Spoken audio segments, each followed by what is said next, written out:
శ్రీ సాయినాథాయ నమః. శ్రీ సాయి సచ్చరిత్రము 2వ అధ్యాయం. ఈ గ్రంథ రచనకు కారణం పూనుకొనుటకు అసమర్థత, బాబా అభయము, వాడాలో వివాదము, హెమాడ్ పంతుల బిరుదు ప్రదానం, గురువు యొక్క ఆవశ్యకత. ఈ గ్రంథ రచనకు ముఖ్య కారణం మొదటి అధ్యాయములో గోధుమలు విసరి ఆ పిండిని ఊరు బయట చల్లి కలరాజాడ్యమును తరివేసిన బాబా వింతచర్యను వర్ణించింది. ఇదే కాక శ్రీ సాయి యొక్క ఇతర మహిమలు విని సంతోషించుతుంది. ఆ సంతోషమే నన్ను ఈ గ్రంథము రాయుటకు పురికొల్పినది. అదే కాక బాబా గారి వింత లీలలు, చర్యలు మనస్సునకు ఆనందము కలుగచేయును. అవి భక్తులకు బోధనలుగా ఉపకరించును. తుదకు పాపములను పోగొట్టును కదా అని భావించి బాబా యొక్క పవిత్ర జీవితమును, వారి బోధనలను రాయ మొదలెడితిని. యోగేశ్వరుని జీవిత చరిత్ర తర్కమును న్యాయమును కాదు, అది మనకు సత్యమును ఆధ్యాత్మికమునైన మార్గమును చూపును. గ్రంథ రచనకు పూనుకొనుటకు అసమర్థత, బాబా అభయము. శ్రీ సాయి సచ్చరిత్ర గ్రంథ రచనకు తగిన సమర్థత గలవాడను కానని హెమాడ్ పంతు భయపడెను. అతడు ఇట్లనుకొనెను, నా యొక్క సన్నిహిత స్నేహితుని జీవిత చరిత్రయే నాకు తెలియదు, నా మనస్సే నాకు గోచరము కాకున్నది. ఇట్టి స్థితిలో ఒక యోగీశ్వరుని చరిత్రను నేనెట్లు రాయగలుగుదును? అవతార పురుషుల లక్షణములు ఎట్లు వర్ణించగలను? వేదములే వారిని పొగడలేకుండెను, తాను యోగి అయినా గాని యోగి యొక్క జీవితమును గ్రహింపజాలడు. అట్టితో వారి మహిమలను నేనెట్లు కీర్తించగలను? సప్త సముద్రముల లోతులు కొలువవచ్చును, ఆకాశమును గుడ్డలో వేసి మూయవచ్చును, కానీ యోగీశ్వరుని చరిత్ర వ్రాయుట బహు కష్టము. ఇది గొప్ప సాహస కృత్యమని కూడా నాకు తెలియదు. అందువల్ల నలుగురిలో నవ్వులు పాల్గొదునేమోనని భయపడి శ్రీ సాయీశ్వరుని అనుగ్రహము కొరకు ప్రార్థించాను. మహారాష్ట్ర దేశంలోని ప్రథమ కవియు యోగీశ్వరుడు నగు జ్ఞానేశ్వర మహారాజు యోగుల చరిత్ర వ్రాసిన వారిని భగవంతుడు ప్రేమించునని చెప్పి ఉన్నారు. ఏ భక్తులు యోగుల చరిత్రలను వ్రాయ కుతూహలపడెదరో వారి కోరికలు నెరవేరునట్లు, వారి గ్రంథములు కొనసాగునట్లు చేయుటకు యోగులు అనేక మార్గములను అవలంబించెదరు. యోగులే అట్టి పనికి ప్రేరేపింతురు. దానిని నెరవేర్చుటకు భక్తుని కారణమాత్రునిగా నుంచి వారి వారి కార్యములను వారే కొనసాగించుకునేదరు. 1700 శక సంవత్సరములో మహీపతి పండితుడు యోగీశ్వరుల చరిత్రలను వ్రాయుటకు కాంక్షించెను. యోగులు అతనిని ప్రోత్సహించి ఆ కార్యమును కొనసాగించిరి. అట్లే 1800 శక సంవత్సరములో దాసగణ యొక్క సేవను ఆమోదించిరి. మహీపతి 4 గ్రంథములను వ్రాసెను. అవి భక్త విజయము, సంత విజయము, భక్త లీలామృతము, సంత లీలామృతము అనున్నవి. దాసగను వ్రాసినవి భక్త లీలామృతమును, సంత కథామృతమును మాత్రమే. ఆధునిక యోగుల చరిత్రలు వీని ఎందుగలవు. భక్త లీలామృతములోని 31, 32, 33 అధ్యాయముల యందును, సంత కథామృతములోని 57వ అధ్యాయమందును సాయిబాబా జీవిత చరిత్రయు వారి బోధలను చక్కగా విశదీకరింపబడినవి. ఇవి సాయిలీలా మాసపత్రిక సంపుటము 17, సంచికలు 11, 12 నందు ప్రచురితములు. చదువరులు ఈ అధ్యాయములు కూడా పఠించవలను. శ్రీ సాయిబాబా అద్భుత లీలలు బాంద్రా నివాసియకు శ్రీమతి సావిత్రిబాయి రఘునాథ్ తెండూల్కర్చే చిన్న పుస్తకములో చక్కగా వర్ణింపబడినవి. దాసగను మహారాజు గారు కూడా శ్రీ సాయి పాటలు మధురముగా వ్రాసి ఉన్నారు. గుజరాతీ భాషలో అమీదాస్ భవానీ మెహతా అను భక్తుడు శ్రీ సాయి కథలను ముద్రించినారు. సాయినాథ ప్రభాను మాసపత్రిక షిరిడీలోని దక్షిణ భిక్ష సంస్థ వారు ప్రచురించి ఉన్నారు. ఇన్ని గ్రంథములుండగా ప్రస్తుత సచ్చరిత్ర రాయుటకు కారణమేమి, దాని అవసరమేమి అని ఎవరైనాను ప్రశ్నించవచ్చును. దీనికి జవాబు మిక్కిలి తేలిక. సాయిబాబా జీవిత చరిత్ర సముద్రము వలె విశాలమైనది, లోతైనది. అందరూ దీని యందు మునిగి భక్తి జ్ఞానములను మనులను వెలికి తీసి కావలసిన వారికి పంచిపెట్టవచ్చును. శ్రీ సాయిబాబా నీతి బోధకముగు కథలు, లీలలు మిక్కిలి ఆశ్చర్యమును కలుగచేయును. అవి మనోవికలత చెందిన వారికి, విచారగ్రస్తులకు శాంతి సమకూర్చి ఆనందము కలుగచేయును. ఇహపరములకు కావలసిన జ్ఞానమును, బుద్ధిని ఇచ్చును. వేదముల వలె రంజకములను, ఉపదేశకములను నగు బాబా ప్రబోధములు విని వానిని మననము చేసినచో భక్తులు వాంఛించునవి అనగా బ్రహ్మైక్య యోగము, అష్టాంగ యోగ ప్రావీణ్యము, ధ్యానానందము పొందుదరు. అందుచే బాబా లీలలను పుస్తక రూపములో రాయి నిశ్చయించితిని. బాబాను సమాధికి ముందు చూడని భక్తులకు ఈ లీలలు మిగుల ఆనందము కలుగు చేయను. అందుచేత బాబా గారి ఆత్మ సాక్షాత్కార ఫలితముకు పలుకులు, బోధలు సమకూర్చుటకు పూనుకుంటుంది. సాయిబాబాయే ఈ కార్యమునకు నన్ను ప్రోత్సహించను. నా అహంకారమును వారి పాదములపై నుంచి శరణంటిని. కావున నా మార్గము సవ్యమైనదనియు బాబా ఇహపర సౌఖ్యములు తప్పక దయచేయుననియు నమ్మియుంటిని. నా అంతట నేను ఈ గ్రంథరచనకు బాబా యొక్క అనుమతిని పొందలేకుంటేని. మాధారావు దేశపాండే ఉరఫ్ శ్యామ అనువారు బాబాకు ముఖ్య భక్తుడు. వారిని నా తరఫున బాబాను ప్రార్థించమంటేని.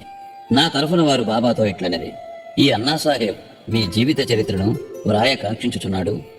నేను భిక్షాటనముచే జీవించు ఫకీరును నా జీవిత చరిత్ర వ్రాయనవసరము లేదని అనవద్దు. మీరు సమ్మతించి సహాయపడినచో వారు వ్రాసెదరు, లేదా మీ కృపయే దానిని సిద్ధింపచేయండి. మీ యొక్క అనుమతి ఆశీర్వాదము లేనిదే ఏదియూ జయప్రదముగా చేయలేము. అది వినినంతనే శ్రీ సాయిబాబా మనస్సు కరిగి నాకు ఊదీ ప్రసాదము పెట్టి ఆశీర్వదించాను.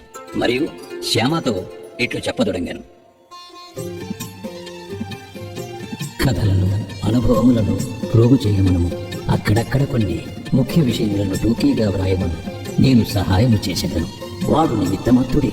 నా జీవిత చరిత్ర నేనే వ్రాసి నా భక్తుల కోరికలు నెరవేర్చవలను.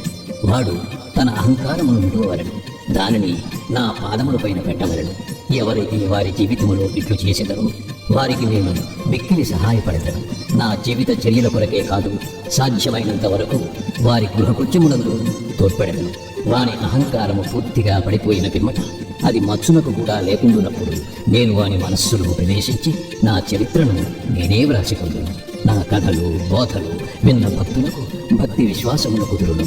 వారు ఆత్మ సాక్షాత్కారమును, బ్రహ్మానందమును పొందెదరు. నీకు తోచిన దానినే నీవు నిర్ధారణ చేయుటకు ప్రయత్నించకము. ఇతరుల అభిప్రాయములను కొట్టివేయుటకు ప్రయత్నించకము. ఏ విషయంపైనైనను కీడు మేలు ఎంచు వివాదము కూడదు. వివాదమనగానే నన్ను హేమాడ్ పంతుని పిలుచుటకు కారణమేమో మీకు చెప్పెదరను వాగ్దానము జ్ఞప్తికి వచ్చినది.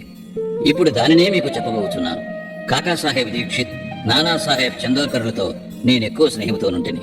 వారు నన్ను షిరిడీ పోయి బాబా దర్శనము చేయమని బలవంతము చేసేది. అట్లే చేసేదనని వారికి నేను వాగ్దానము చేసేదని. ఈ మధ్యలో నేదో జరిగినది. అది నా షిరిడీ ప్రయాణమున అడ్డుపడినది. లోనావాలాలో ఉన్న నా స్నేహితుని కొడుకు జబ్బుపడెను. నా స్నేహితుడు మందులు, మంత్రములు అన్నీ ఉపయోగించను కాని నిష్ఫలమయ్యాను. జబ్బు తగ్గలేదు. తుదకు వారి గురువును పిలిపించుకుని ప్రక్కన కూర్చుండబెట్టుకున్నాను. కానీ ప్రయోజనం లేకుండాను.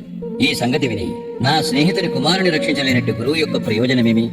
గురువు మనకు ఏమీ సహాయం చేయలేనప్పుడు నేను షిరిడీ ఏలపోవలను అని భావించి షిరిడీ ప్రయాణమును మానుకుంటుని. కాని కానున్నది కాకమానదు.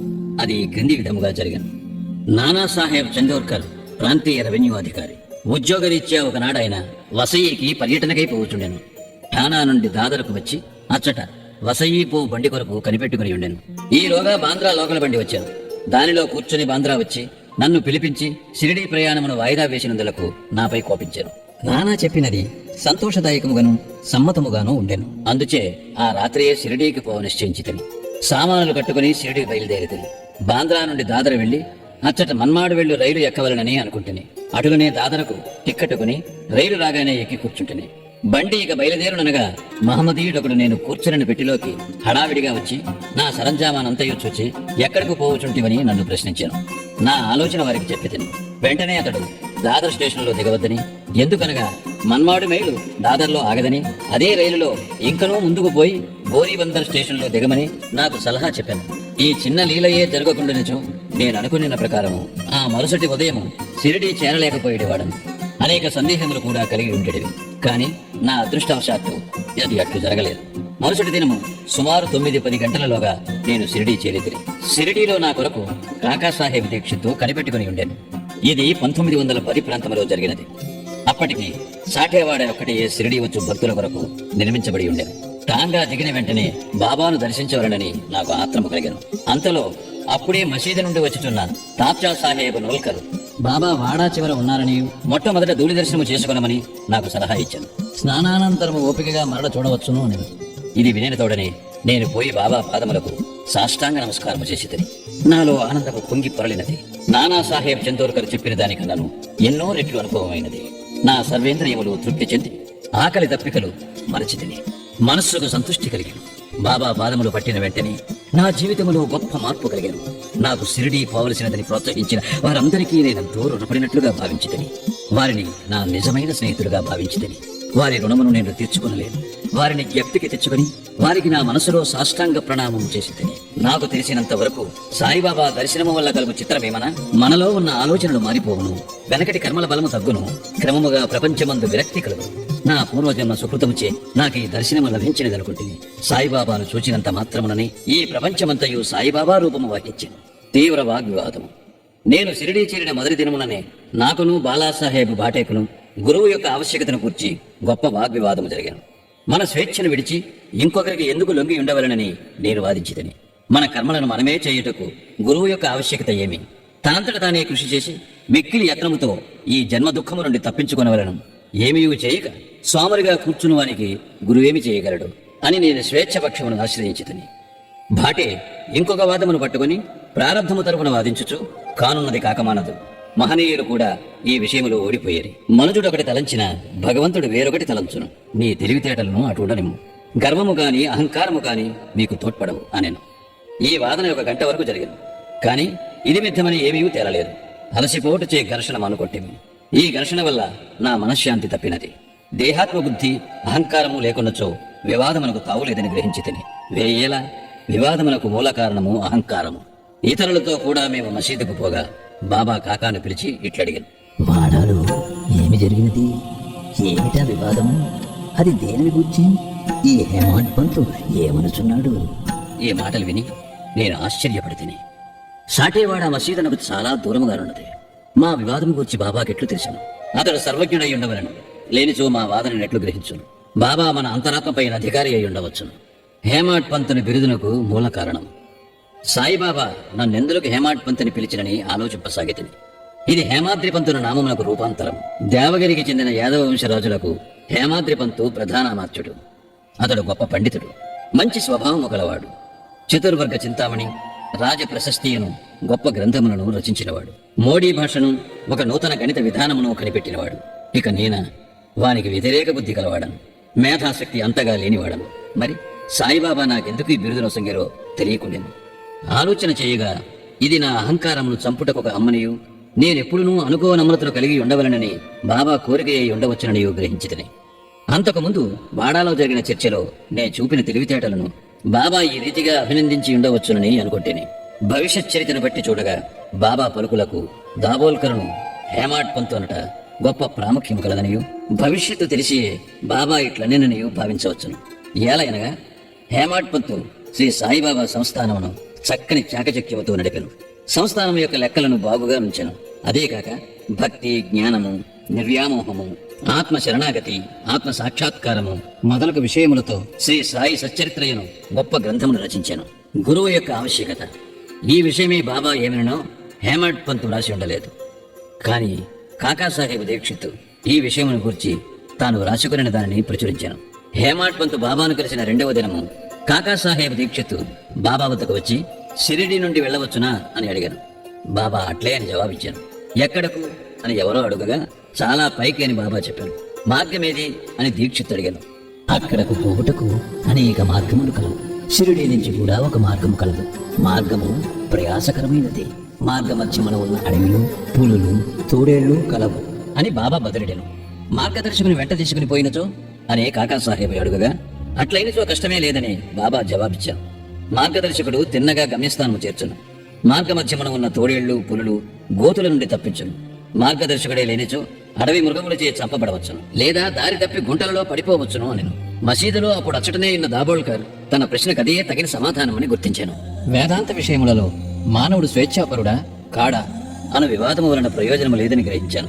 పరమార్థము నిజముగా గురుబోధల వల్లనే చిక్కుననియు, రామకృష్ణులు తమ గురువులైన వశిష్ఠ సాందీపులకు లొంగి అనుకువతో నుండి ఆత్మ సాక్షాత్కారము పొందిరనియు, దానికి దృఢమైన నమ్మకము అనగా నిష్ఠ, ఓపిక అనగా సబూరి అను 2 గుణములు ఆవశ్యకమనియు గ్రహించాను.